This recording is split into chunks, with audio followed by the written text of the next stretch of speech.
Bendiciones, hermanos. Vamos a dar inicio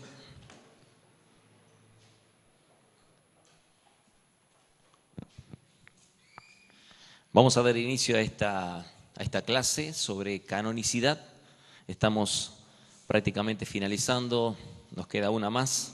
Veremos si dentro de lo posible la próxima clase terminamos con algunos temas en relación a traducciones, versiones de la Biblia y un poquito más de redondeo sobre cómo se generó esto de la formación de la Biblia desde esa perspectiva. O sea, el hecho de, desde los manuscritos originales, al tener hoy las diferentes traducciones y versiones que nosotros manejamos, y quizás por ahí hacer algún hincapié en algunas traducciones en particular en relación a lo que es la equivalencia formal y la equivalencia funcional o dinámica, y por cuál muchas veces tenemos que optar y por qué nos sirve tener varias traducciones en un estudio bíblico. Pero estamos haciendo teología sistemática y no nos queremos ir de la rama sobre lo que es el fundamento de la teología sistemática, que es una manera de estudiar la Biblia y verla de una manera muy ordenada, tener en cuenta de que la Biblia es la palabra de Dios y por lo tanto estudiarla de esta manera a través de temas, de una manera lógica, ordenada, nos ayuda a nosotros a armar un rompecabezas y tener una mayor claridad de algunos temas particulares a los que llamamos doctrinas. Estamos haciendo la enseñanza de la doctrina de la Biblia, que es justamente bibliología, y nos hemos propuesto a dar algunos hechos esenciales que no son otras cosas que los atributos o las características de lo que la Biblia misma nos enseña en relación a su revelación, en relación a la inspiración, a la inerrancia, que son temas que hemos tocado y que nos ayudan a nosotros para poder de alguna manera tener no solamente el conocimiento, sino el hecho de poder defender lo que es la palabra del Señor. Yo no voy a poner y exponer mi vida por algo que no tendría sentido. Entonces, este fue el pensamiento de la iglesia primitiva, este fue el pensamiento de aquellos hombres de Dios que luego de la muerte de nuestro Señor Jesucristo y su ascensión, de los primeros cristianos, cuando comenzaron de alguna manera a aparecer ciertos escritos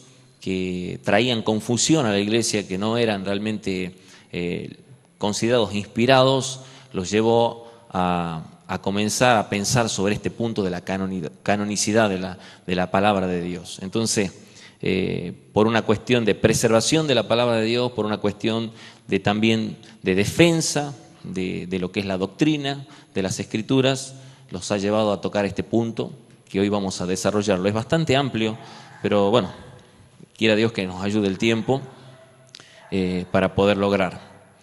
Se le llama canon a la Biblia.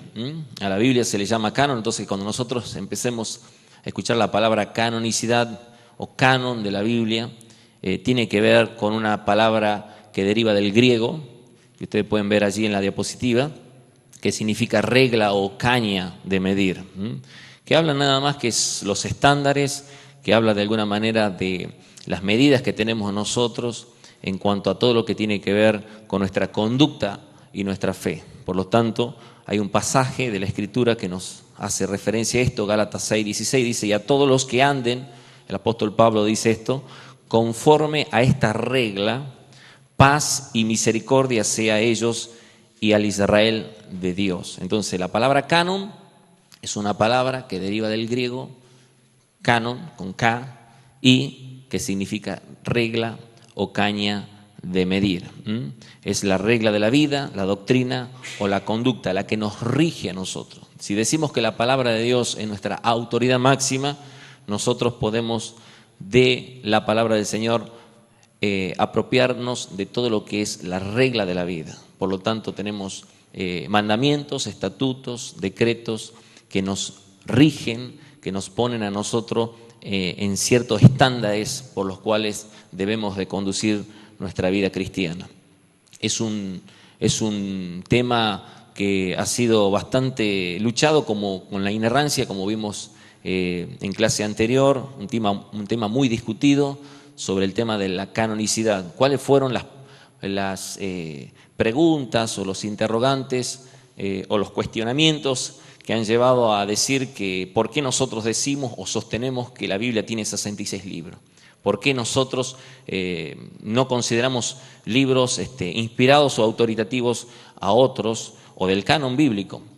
Bueno, estas son las respuestas que vamos a tratar de respondernos hoy día. En el siglo II los cristianos usaban el término canónico, lo hacían con ese sentido para distinguir los escritos apostólicos. O sea que ya en esa época, ellos al decir canon de la Biblia estaban de alguna manera dando evidencia de que expresaban lo que era la escritura misma de Dios, o sea, tanto el Antiguo Testamento como el Nuevo Testamento. ¿Por qué? El fin era distinguirlos de otros escritos religiosos no inspirados, y con el paso del tiempo se usó el término para referirse a la lista cerrada oficialmente de los 66 libros considerados como escritura sagrada, la Santa Biblia. ¿Cuántos libros tiene el Antiguo Testamento? 39. ¿Y el Nuevo Testamento? 27. 39 más 27, 66. Por lo tanto, hay una necesidad de la formación de un canon y eso se llevó a cabo de una manera muy progresiva. Si nosotros estudiamos la historia, es muy rica realmente. Desde el año en el cual Moisés comenzó a escribir sus escritos, de alguna manera podemos ver cómo desde el 1400 aproximadamente antes de Cristo hasta el 425, donde el último de los profetas, Malaquía, escribe el último libro del Antiguo Testamento, pasaron prácticamente como 1000 años. Y en ese proceso, desde que Moisés comenzó los escritos de la Torá, del Pentateuco, se comenzaron de alguna manera a aceptar o a reconocer estos libros como inspirados y indiscutiblemente. No hubo problemas, digamos, con el Antiguo Testamento. Inclusive tenemos referencias de concilios que se han realizado durante ese proceso, en el periodo intertestamentario, donde hubo realmente una formación. Algunos argumentan que fue Esdras el que llevó a cabo y direccionó justamente a través de 120 judíos, los que fueron de alguna manera escribanos, eruditos, que formaron el canon para preservar la palabra de Dios. Lo importante es que nosotros tenemos que entender que Dios es un Dios que tiene el control de todas las cosas. Por lo tanto, si Dios revela, inspira y de alguna manera quiere preservar algo, lo va a hacer porque Él es poderoso. Entonces, la Biblia no nos cayó del cielo a nosotros. No fue algo como que, bueno, estuvimos de alguna manera durmiendo la noche y apareció allí la Biblia con los 66 libros, sino que fue un proceso de formación y en ese proceso de formación hay mucha sangre, no solamente la sangre de nuestro Señor Jesucristo, de la vida de los mártires que entregaron sus vidas por causa de la palabra del Señor.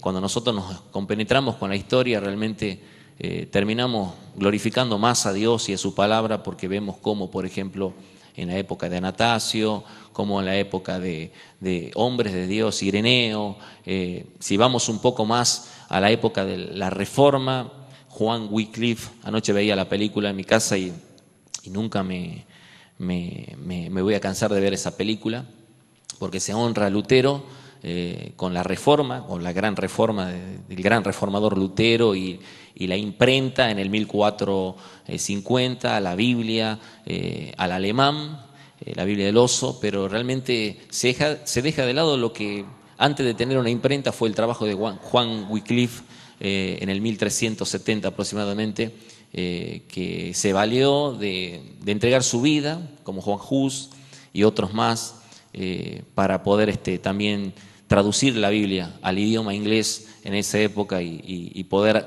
darle la participación al pueblo, como él decía, y cómo luchó realmente con toda esa iglesia católica que se oponía a que la palabra les llegue a su lenguaje, en su idioma, al pueblo que realmente estaba esperando. Y ellos tenían solamente la Biblia Vulgata, que era la que había Jerónimo traducido justamente al latín. Entonces, estas cosas, digamos, nos tienen que que poner a nosotros en una actitud de honra, primeramente a la palabra de Dios y por sobre todas las cosas, a conocer un poco la historia, así como a veces estudiamos la historia de la Reforma, a conocer cómo realmente la Biblia nos llega a nuestras manos.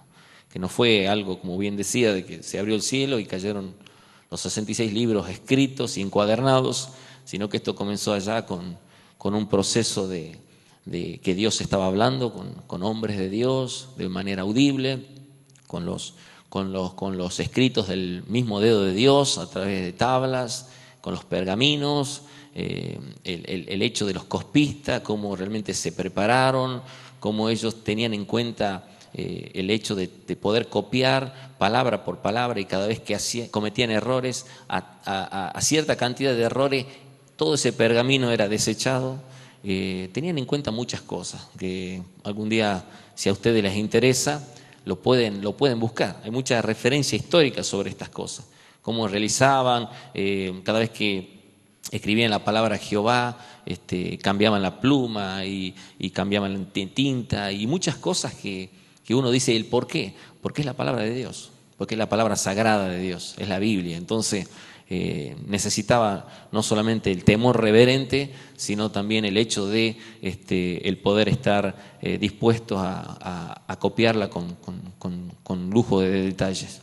Entonces, esa necesidad de la formación de un canon era imprescindible para saber cuáles eran los escritos inspirados de confianza. Dijimos que una palabra que proviene de Dios es una palabra fidedigna, digna de confianza, es infalible, no comete errores, pero también es inerrante, no contiene errores, por lo tanto habla de lo que es la autenticidad, que apunta a la veracidad de la palabra de Dios. La palabra de Dios es verdad, según la palabra de Dios. Entonces, todas estas cosas nos hablan de una norma de fe y de práctica. Entonces, en esta lección vamos a respondernos algunas preguntas. ¿Cómo sabemos que la Biblia contiene solamente libros inspirados por el Espíritu Santo? ¿Habrá alguno de los 66 libros que no son inspirados? ¿O habrá algunos otros libros que no están dentro de los 66 que deberían de ser parte del canon? ¿En qué forma fueron reconocidos como tales? ¿Quiénes decidieron cuáles obras literarias serían incluidas? ¿Qué criterio influía en sus decisiones? ¿Y cuáles fueron los libros autoritativos? Bueno, las divisiones del canon. Cuando nosotros vemos el Antiguo Testamento, ¿tenemos cuántos libros? 39. Bueno, el canon del Antiguo Testamento, según la palabra o acrónimo, es Tanakh, que significa justamente la derivación de la palabra que es Torah, Nevin y Ketuvim. Los judíos denominaban el Tanakh su canon. Para ellos había 22 libros o 24 libros, como vamos a ver ahora enseguida.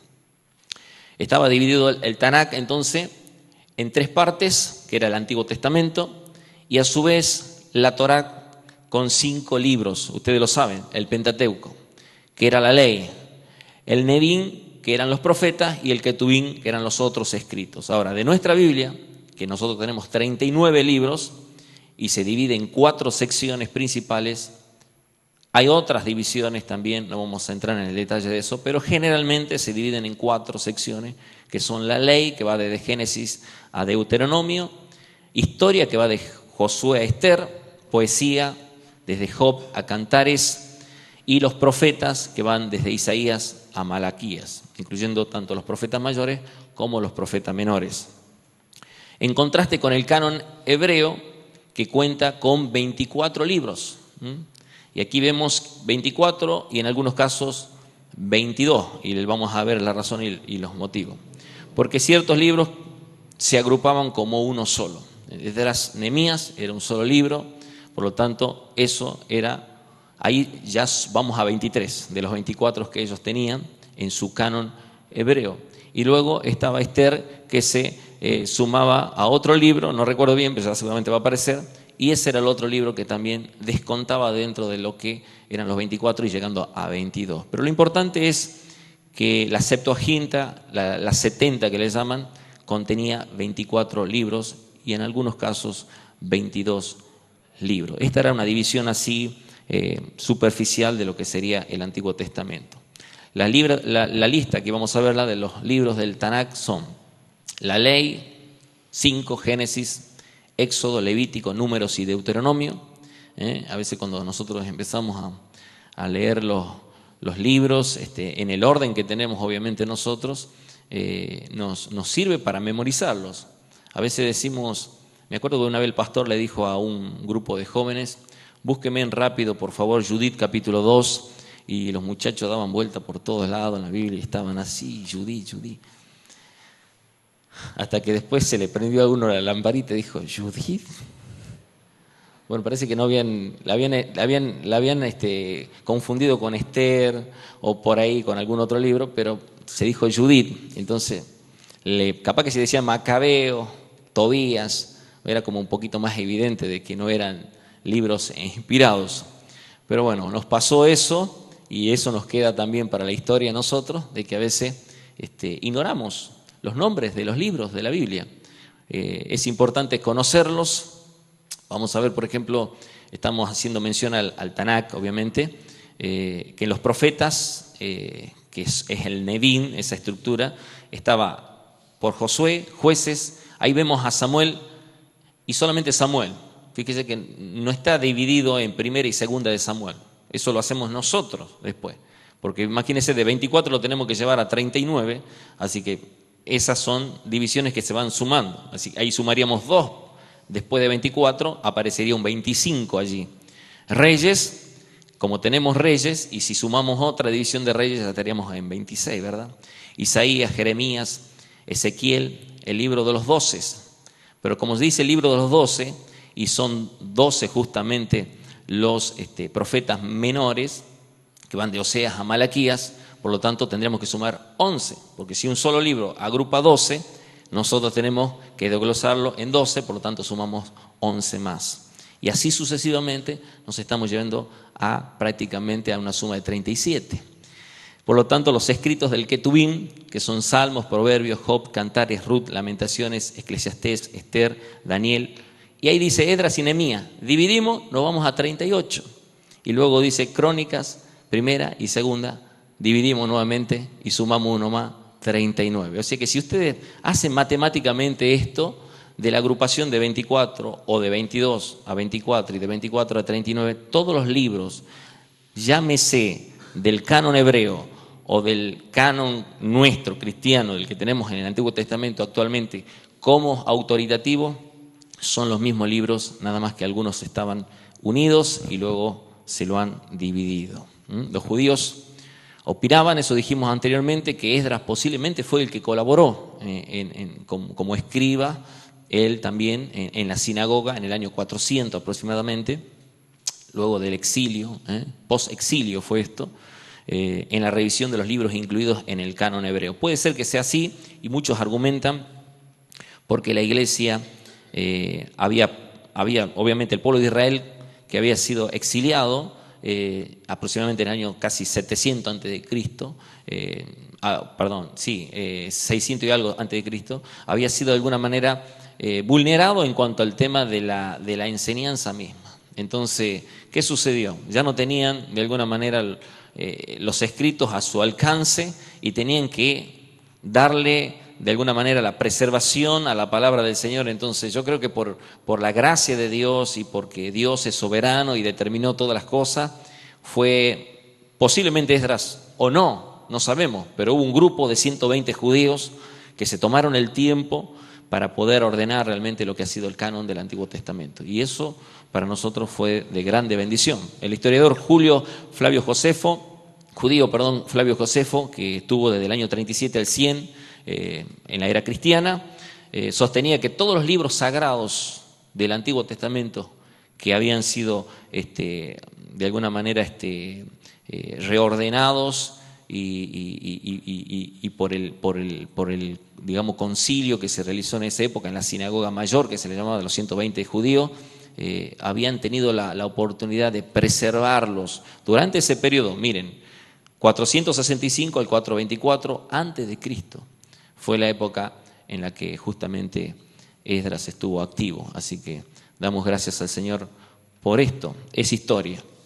Flavio Josefo afirmó: no tenemos una innumerable multitud de libros que discrepan y se contradicen unos a otros, como ocurre con los griegos. Él hacía mención justamente de que los griegos no se ponían de acuerdo con sus escritos, sino que solamente 22 libros que contienen el registro de todos los tiempos y que con justicia se aceptan como divinos. Nadie ha sido tan osado como para agregarles nada, ni quitarles nada, ni cambiarles nada.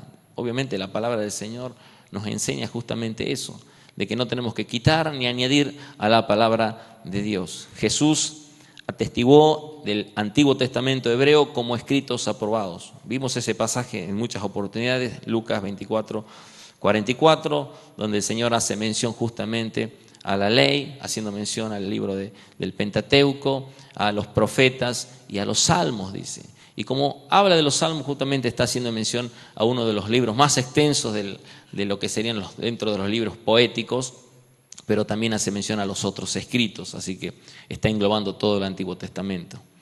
El canon del Nuevo Testamento. ¿Cuántos libros son del Nuevo Testamento? 27. Bueno, mientras que el canon del Antiguo Testamento había sido formalmente cerrado, ya con Esdras, 400 antes de Cristo, en un sentido la venida del Señor lo volvió a abrir. ¿En qué sentido? Y bueno, porque el Señor no vino a abolir la ley, sino a cumplirla, y Él vino justamente a darnos a conocer que todo aquello que estaba expresado en el Antiguo Testamento no era ni otra cosa que la sombra de lo que se iba a cumplir. Esas promesas, Él era el cumplimiento de esas promesas. Era Cristo mismo a través de toda la historia del pueblo de Israel, en la cual vemos en diferentes formas, por tipos, figuras, cómo Cristo realmente es manifestado, evidenciado dentro del Antiguo Testamento. Entonces, el Nuevo Testamento vino a ser una necesidad para la iglesia del Señor, y esa necesidad de un canon de los escritos religiosos que se produjo en el periodo neotestamentario se dio en parte al hecho de que algunas iglesias comenzaron a tener algunos libros apócrifos que no eran inspirados, a la aparición inclusive de libros muy herejes que contradecían prácticamente los escritos autoritativos. Marción era uno de ellos, en el 130 aproximadamente.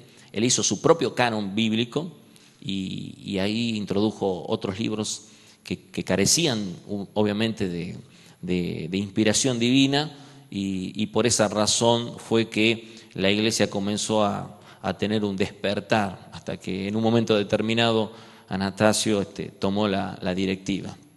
Los libros del Nuevo Testamento se fueron reconociendo oficialmente a medida que se fueron escribiendo. Hubieron algunos libros que demoraron en entrar en el canon.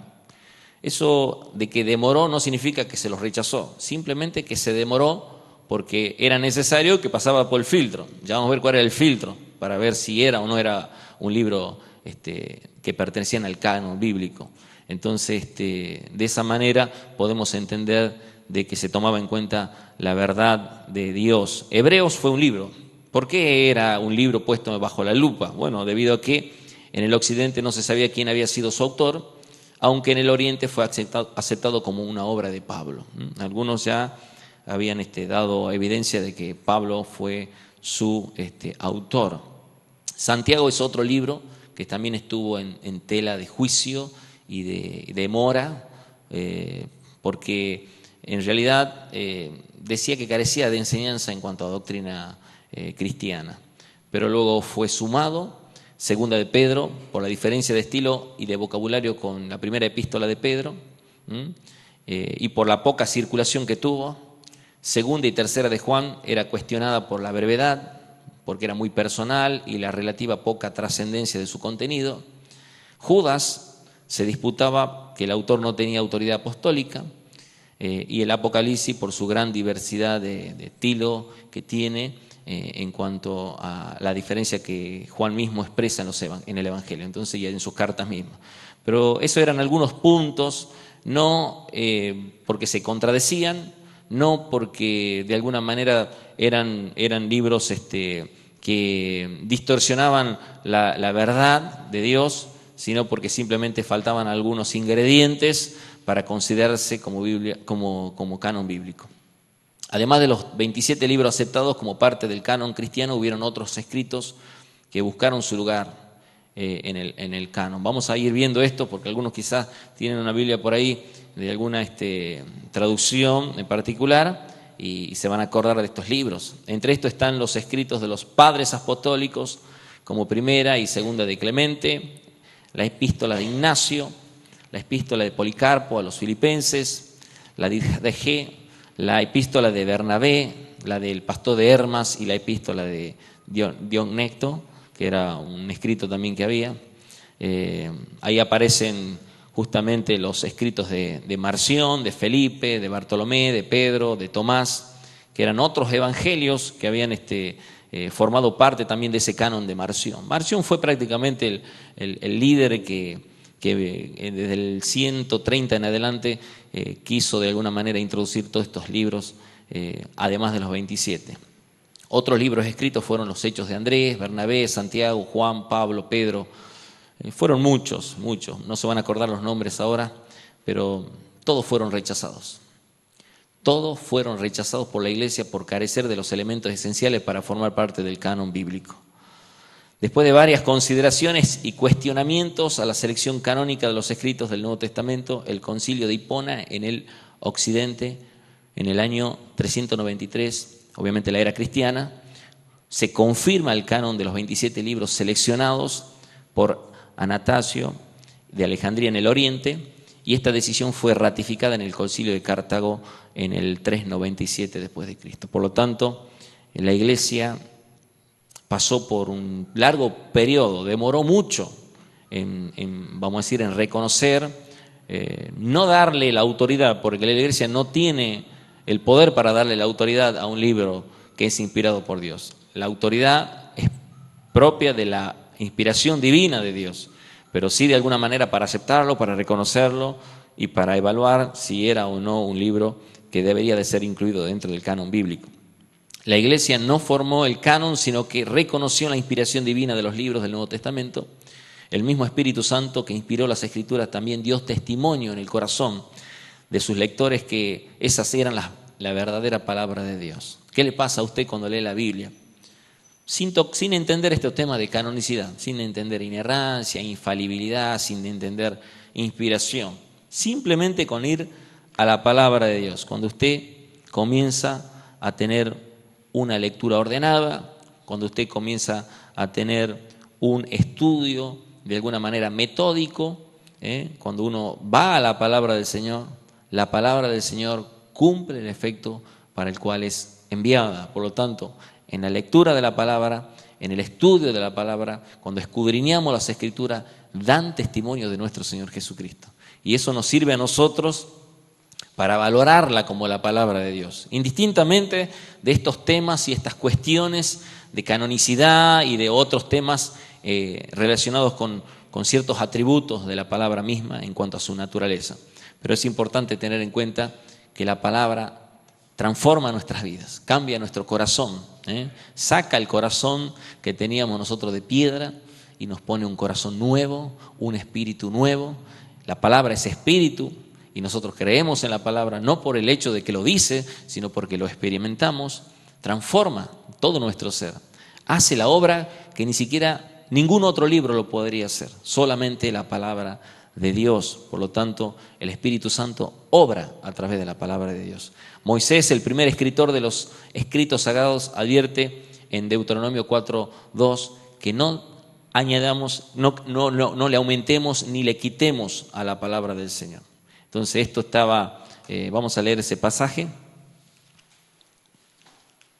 La importancia que le da allí el profeta Moisés a esto.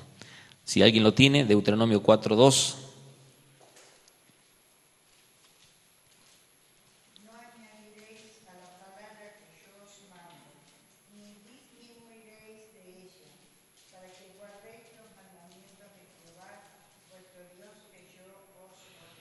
Ahí está.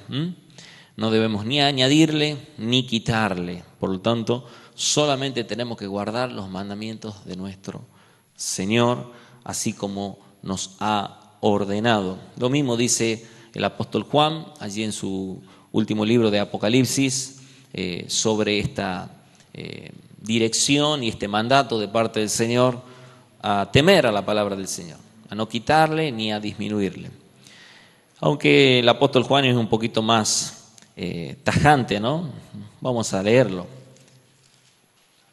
Dice en el capítulo 22, versículos 18 y 19, dice: yo advierto a todo aquel que oye las palabras. Fíjese que dice al que oye las palabras.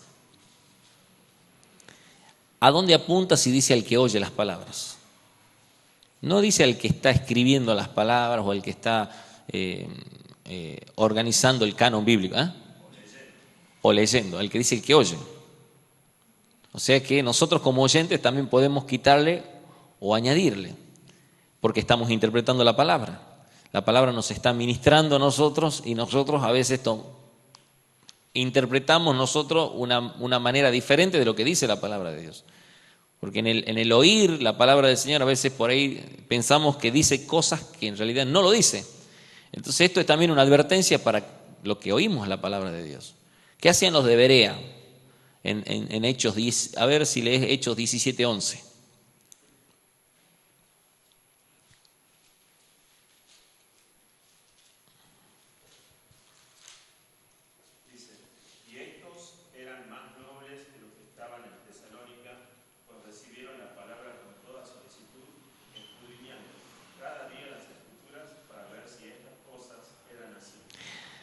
Ellos recibieron la palabra, pero eran más nobles porque con solicitud, o sea que estaban dispuestos a ir a estudiar la palabra.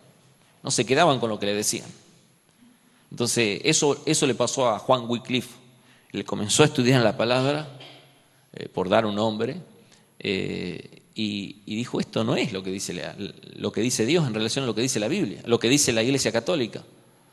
Y lo mismo le pasó a Lutero. Hubo un despertar a través de la palabra. El Evangelio los transformó, la palabra los transformó. La luz vino a través de la palabra de Dios, a través del Espíritu Santo que nos da la iluminación para entender las Escrituras. Entonces, hay una advertencia del apóstol Juan y dice: yo advierto a todo aquel que oye las palabras de la profecía de este libro. Si alguno, y este libro engloba toda la Biblia, si alguno añade a estas cosas, Dios traerá sobre él las plagas que están escritas en este libro. Y si alguno quita de las palabras del libro, de esta profecía, Dios quitará su parte del libro de la vida y de la santa ciudad y de las cosas que están escritas en este libro. Entonces, es una advertencia bastante importante para no desecharla, para no dejarla pasar por alto, sino para apropiarnos de esa advertencia de que el Señor dice: cuidado, porque ustedes están oyendo mi palabra, pero como la están oyendo, fíjense bien qué es lo que están oyendo y cómo lo están oyendo. Entonces, escudriñen las Escrituras, porque ellas dan testimonio de Dios. Y no le hagamos decir a la Biblia lo que no dice.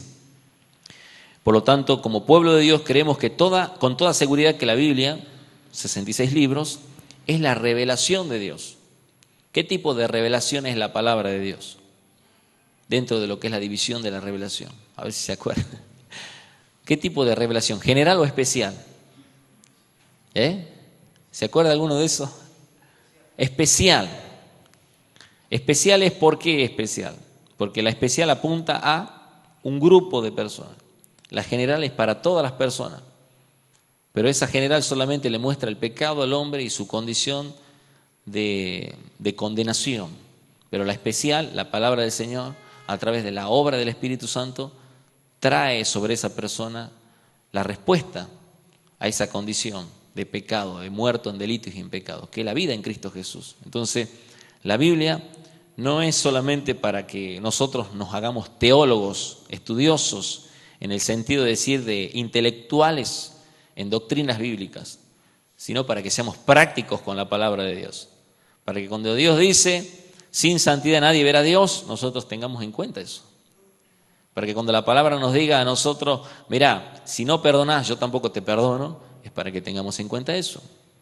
Para que cuando la palabra del Señor nos diga: mira, no seas vencido lo malo, vence el mal con el bien, tengamos en cuenta esas cosas.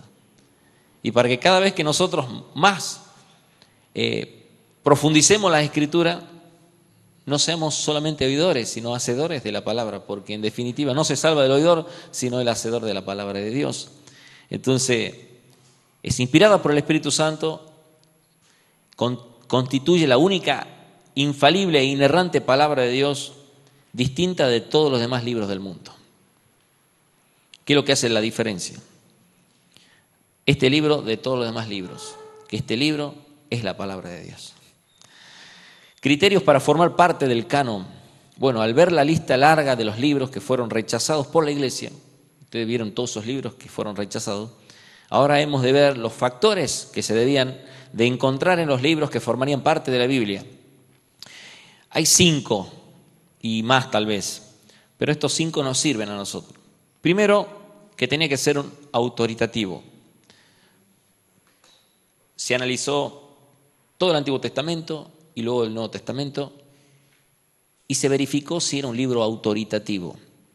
Cada uno de los libros lleva el reconocimiento de la autoridad divina, por lo tanto encontramos frases como en el Antiguo Testamento, así dice Jehová, y Jehová Dios me dijo, o la palabra de Jehová fue sobre mí, en fin, encontramos diferentes expresiones, como vimos nosotros al inicio, en la introducción a la bibliología, que eran expresiones en relación a la evidencia que tiene la palabra de Dios como una palabra autoritativa, que es la palabra de Dios. Por lo tanto, los creyentes estaban convencidos de que la autoridad divina del libro era obviamente de parte del Señor y formaba parte de este canon. Una forma, autoritativo. Primer punto. Profético, y si tenemos que ver en el Nuevo Testamento, tendríamos que decir su apostolicidad. O sea, el hecho de ser un libro que está respaldado por algún apóstol en particular. Todos los libros del Nuevo Testamento fueron escritos en su gran mayoría por apóstoles y los que no eran apóstoles estaban directamente relacionados como Lucas, como Marcos, como Judas, a través de algún particular apóstol. Y el que quedaba en duda, que era Santiago, era medio hermano de Jesús, por lo tanto, también considerado como un libro canónico. Entonces, el tema del Antiguo Testamento era si había sido escrito por algún profeta en particular.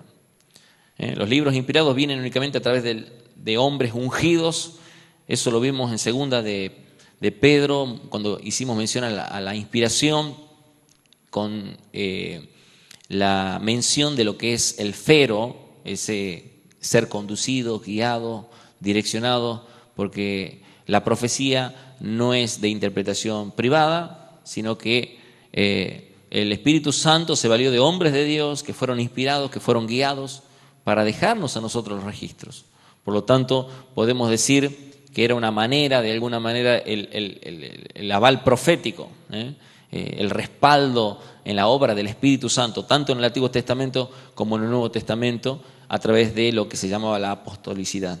O sea, el hecho de que necesitaba tener un origen respaldado a través de un hombre de Dios. En este caso, en el Nuevo Testamento eran los apóstoles y en el Antiguo Testamento eran los profetas de Dios. Moisés, profeta de Dios. Y si nosotros vamos analizando los diferentes libros, siempre hubo una persona que era guiada por el Espíritu Santo para escribir esos libros. La autenticidad o la veracidad. Cualquier libro con errores doctrinales no podría ser inspirado por Dios. Bueno, este fue el punto clave para que todos esos libros que fueron rechazados y considerados deuterocanónicos, que segundo canon significa deuterocanónico, fueran desechados porque no cumplían con esta norma. Esos libros que quisieron ser añadidos a los 27 libros del Nuevo Testamento a través de Marción, fueron rechazados porque carecían justamente de autenticidad, o sea que eran libros que carecían de inerrancia, eran libros que tenían errores. Por lo tanto, fueron desechados por no ser inspirados por Dios. Dios no puede mentir, lo vimos en la clase anterior. Dios no es hombre para que mienta, ni hijo de hombre para que arrepienta. Inclusive hay un pasaje que dice, sea el hombre mentiroso, mas Dios es veraz. Por lo tanto, fíjese cómo Dios obró a través de nosotros, o los más de 40 escritores, por la obra del Espíritu Santo. para que cuando ellos tuvieran el registro del canon bíblico, a través de la inspiración misma, esa palabra careciera de error. Dije al principio que si tuviéramos un incidente, algún accidente o algo por el estilo y convocáramos a todos los periodistas, escucharíamos diferentes versiones de todos los periodistas sobre un tema en particular. Y eso que es en el mismo momento del hecho ocurrido. Pero imagínense durante 1500 años, con autores que ni siquiera casi se conocieron, y de pronto todo lo que escribieron prácticamente carece de error, tiene una continuidad, es clara, es entendible la palabra del Señor. Eso da autoridad a la palabra de Dios. Eso da la idea de la autenticidad y de la veracidad de la palabra de Dios. Por lo tanto, es un tema a considerar.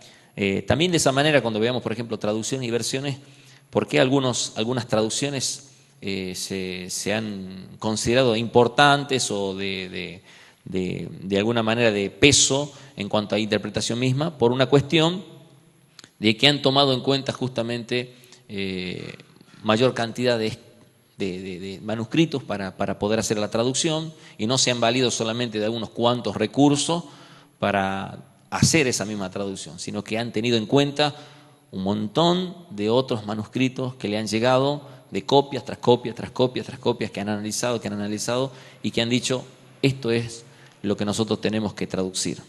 Así que es un tema para la última clase.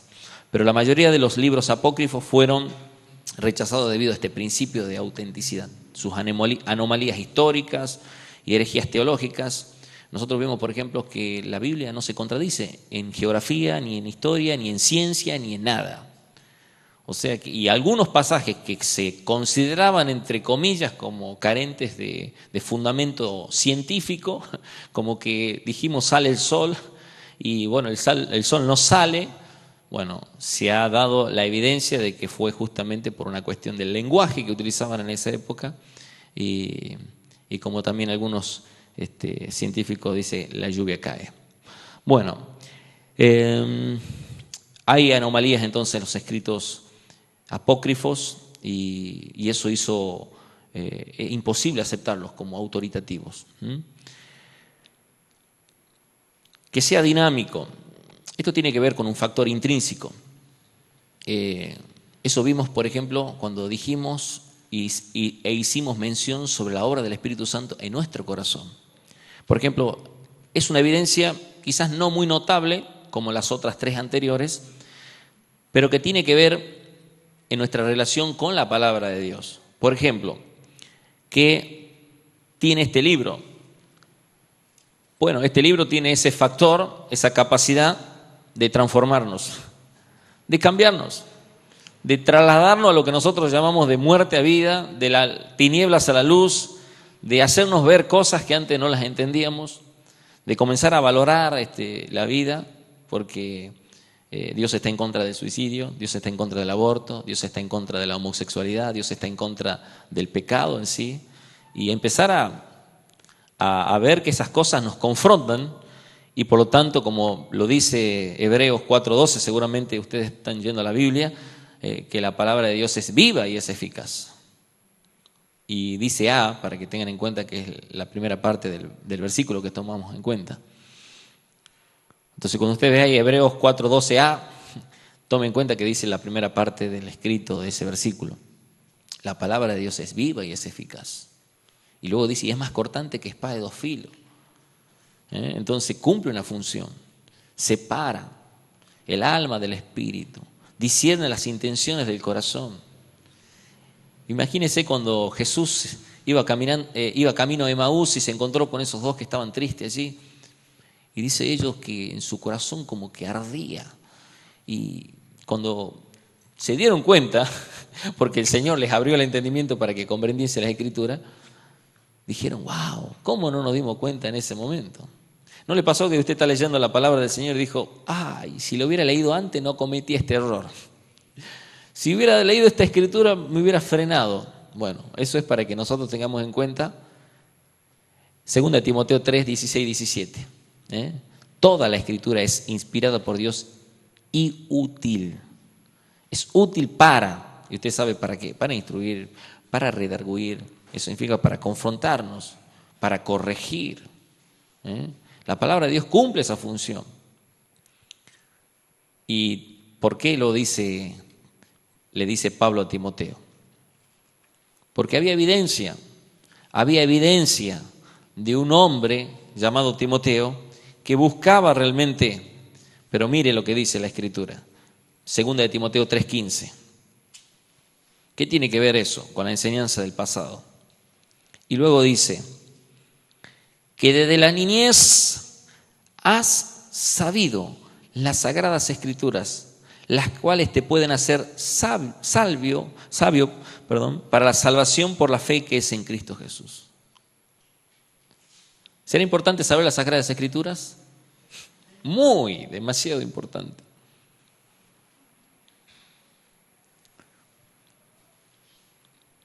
Es impresionante lo que dijo John Piper en una conferencia de inerrancia. Él dijo, ¿por qué? Le hicieron la pregunta del por qué él consideraba importante la palabra del Señor, y todos estaban preparados a una respuesta teológica. Él dijo, porque mi madre me la enseñó y eso transformó mi vida. Práctico, sencillo, dinámico, ese poder intrínseco de la palabra de Dios. Claro, los que estaban allí y que no tenían la oportunidad, porque no obraba el Señor, porque no de todos de la fe, para ser transformados, seguramente estaban Marción intentando de dirigir todo ese arsenal de libros apócrifos, herejes, mentirosos, algunos muy buenos históricamente hablando, pero que carecían juntamente de la inspiración divina. Por lo tanto, sin el entendimiento, sin la comprensión y sin ese poder dinámico de transformación, pero seguramente iban a hacer lo imposible para destruir a todos aquellos que decían, no, estos no son libros inspirados por Dios. Y cómo persiguieron a tantos hombres de Dios que terminaron en la hoguera, como Juan Hus, a Juan Wycliffe, al propio Lutero, y a cuántos persiguieron por causa del Evangelio de nuestro Señor Jesucristo. Pero es una razón y un motivo, porque Jesús mismo dijo, y hablándole, y lo hicimos mención a este pasaje de San Juan 8 muchas veces, allí cuando se encuentra, ¿no?, con los fariseos, Jesús, y bueno, ellos no reconocían su necesidad de ser libres. Y Jesús les termina respondiendo en el 8:32, conoceréis la verdad y la verdad los hará libres. Pero dice, conoceréis la verdad. Ese conocer no es de noxia, sino de la relación. Conocer a través de ese poder dinámico que obra a través del Espíritu Santo. No es el conocimiento intelectual, de entender desde el punto de vista intelectual que hay un Dios, y no, es la experiencia o el poder que obra a través del Espíritu Santo. Porque no me avergüenzo del Evangelio, porque es poder de Dios. Entonces, esa es una evidencia importante para tener en cuenta sobre esos libros. Y el último punto, que tenían que ser aceptados.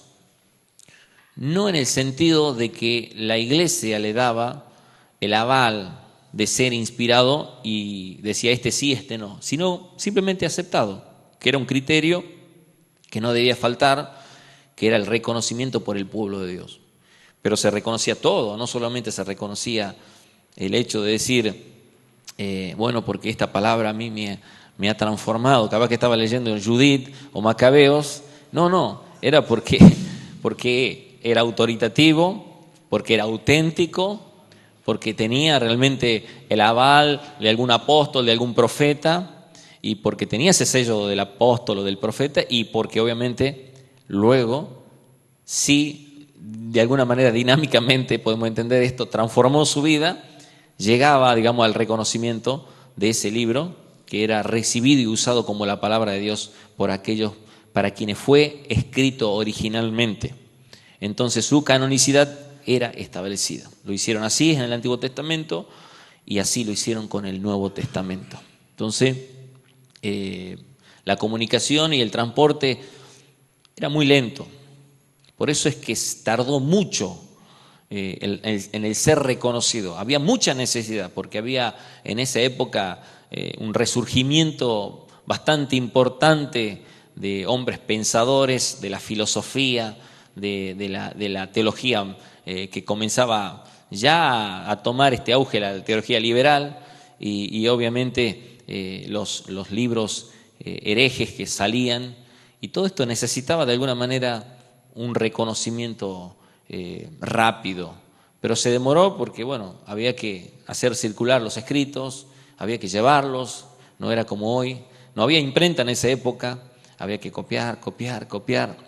Bueno, todo eso llevó a que de alguna manera se demore, pero fue importante porque a través de toda esa demora también Dios se valió de su providencia para preservar al libro que hoy consideramos indestructible, que es la Biblia.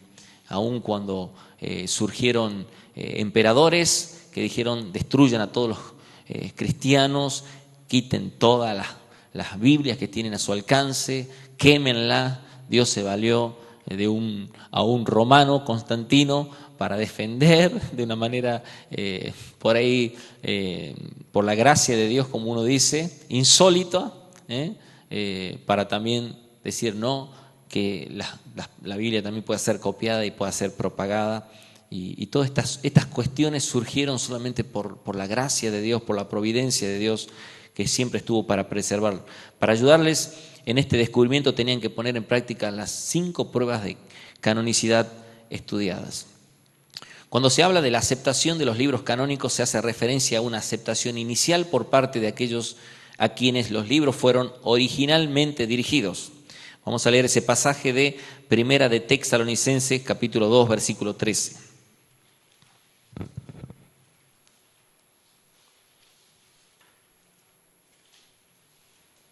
El apóstol Pablo les dice: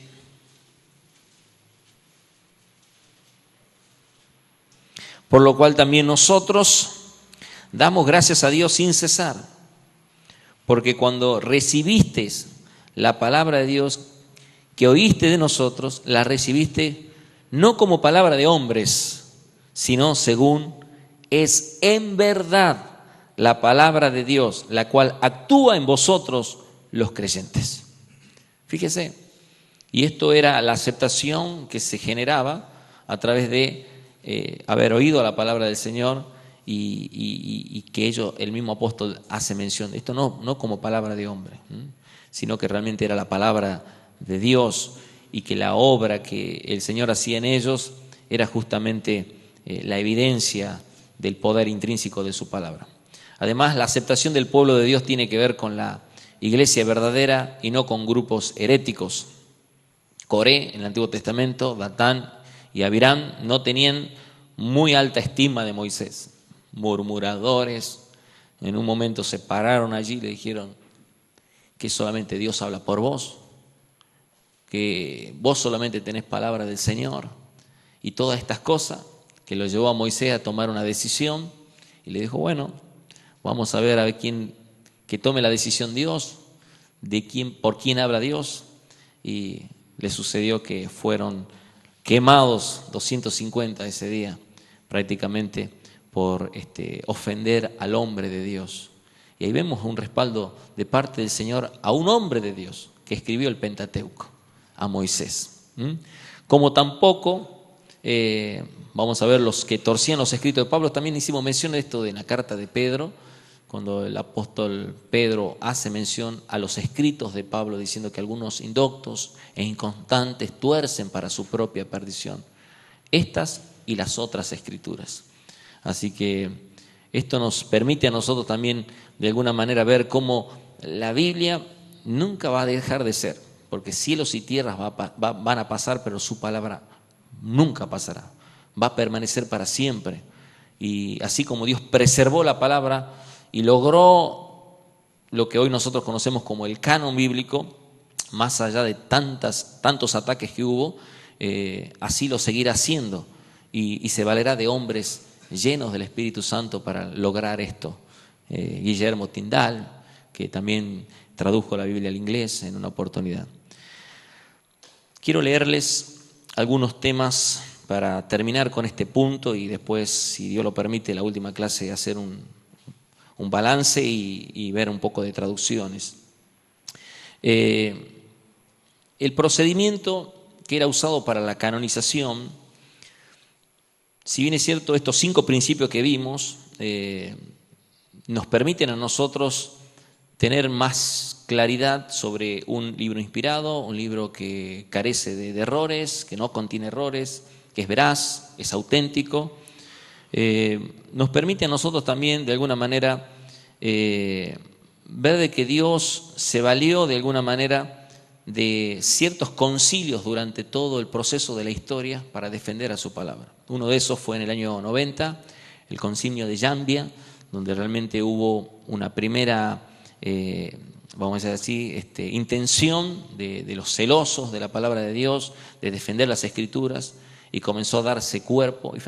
Ahí terminado la era de los primeros cristianos, apostólica, vamos a decir así, con la muerte de Juan, ya en el año 90, y ya con toda esta cuestión de ataques constantes, un concilio que llevó realmente a hombres de Dios a tomar una dirección de comenzar a ver la necesidad de formar el canon bíblico. Eso es para tener en cuenta cómo Dios se valió de estos tipos de concilios y usó de alguna manera ciertos principios que nosotros vimos durante este curso de bibliología, que es muy importante que lo tengan en cuenta ustedes, que algún día se acuerden que la Biblia es la revelación de Dios, que no es toda la revelación de Dios, porque Dios reveló otras cosas, pero que es lo que a nosotros nos sirve, es lo que a nosotros nos importa, es lo que Dios nos quiso dar a conocer, es lo que a nosotros nos sirve en el sentido de que nos alcanza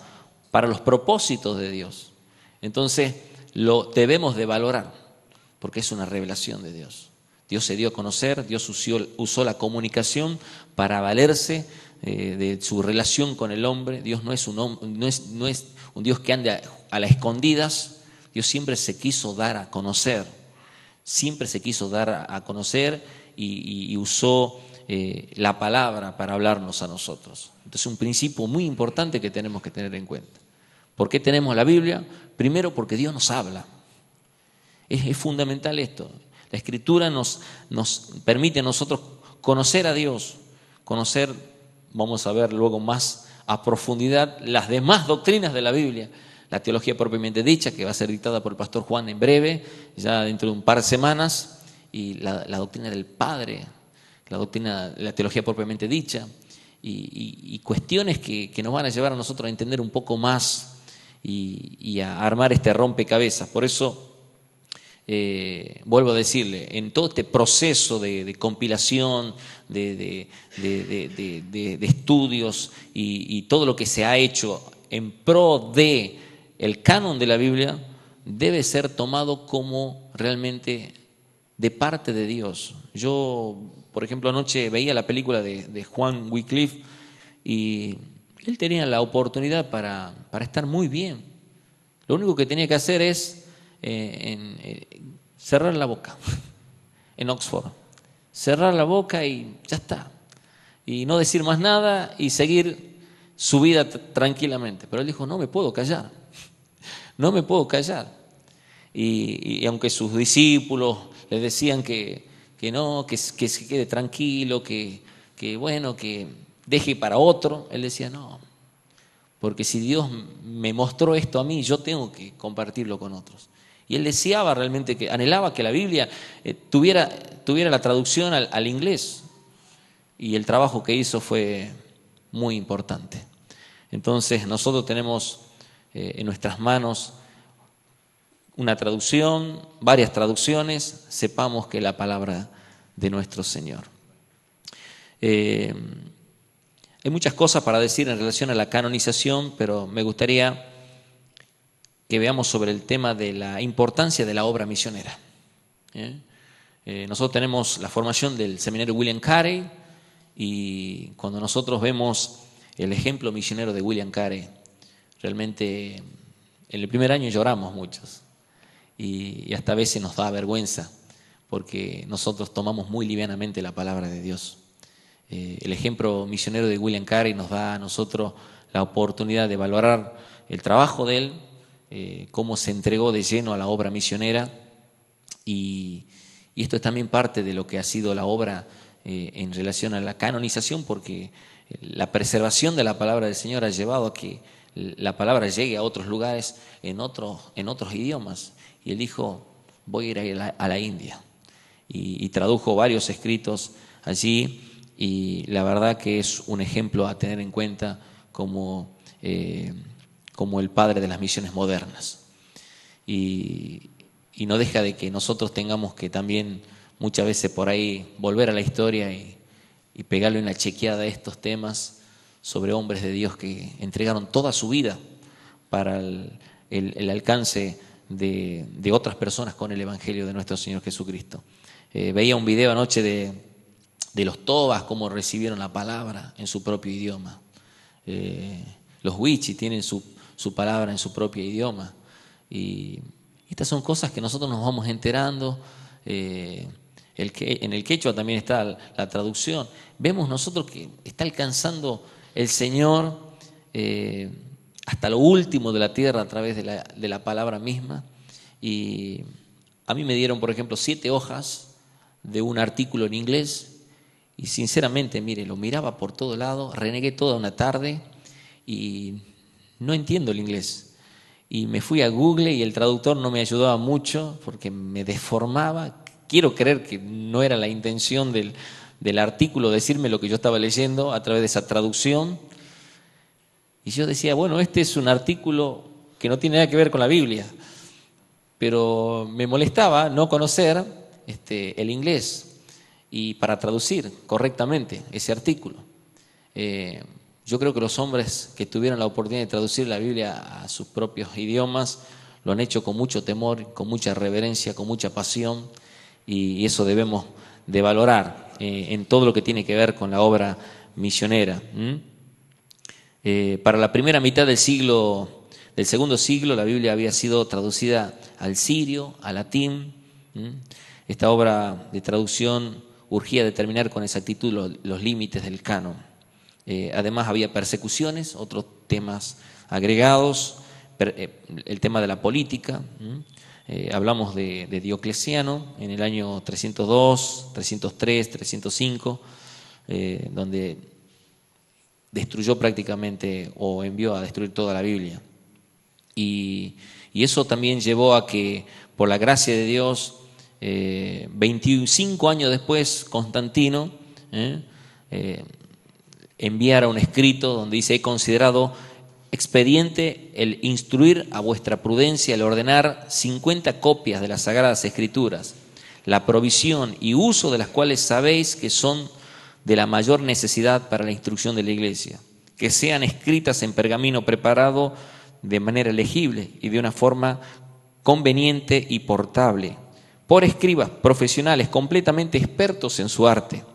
Los católicos de las diócesis también han recibido instrucciones de nuestra clemencia para promover todas las cosas necesarias para la preparación de tales copias, y será de vuestra incumbencia el tomar especial cuidado en que ellas sean completadas a la mayor brevedad posible. Por lo tanto, vemos cómo de alguna manera esto de los concilios, esto de la providencia de Dios a través de las luchas políticas y todo esto, pero al margen de todo esto, siempre la Biblia, la palabra del Señor, se mantuvo en pie, y eso es digno de reconocer. Quiero terminar con estas palabras, reconociendo de alguna manera el canon de la Biblia y las diferentes traducciones, nos dan a nosotros cierta postura en cuanto a la importancia. Si uno dice, ¿para qué importa el canon de la Biblia? Bueno, sí importa, y mucho, porque realmente nos da evidencia a nosotros de que la palabra de Dios es creíble, que es veraz, es auténtica, y nosotros podemos defenderla porque es la palabra de Dios. Entonces, esta situación nos permite a nosotros entender la importancia no solamente como nos advierte el apóstol Juan, de que cada vez que escuchemos la palabra del Señor, tengamos en cuenta de no aumentarle ni disminuirle, sino de hacer todo lo que nos dice este libro de la profecía. Que Dios nos ayude, hermanos. Para mí ha sido muy importante el poder compartirle en mi poca experiencia este tema de bibliología, aunque yo sé que hay otros que van a seguir profundizando estos temas históricos que nos ayudan a nosotros a ver cómo la Biblia desde los manuscritos originales hasta el día de hoy nos han permitido alcanzar las traducciones que hoy tenemos a nuestro alcance en diferentes versiones, idiomas y en lugares que ni siquiera nos imaginamos nosotros. El pastor Juan ponía un video la otra vez de China y yo me iba a otro video donde están ahí en la misma India esperando la Biblia y hacen una ceremonia tremenda cuando les llega la Biblia y lloran. Y nosotros tenemos a veces más de una traducción y la dejamos allí de costeleta, le damos muy poca importancia. Empecemos a escudriñar la palabra del Señor.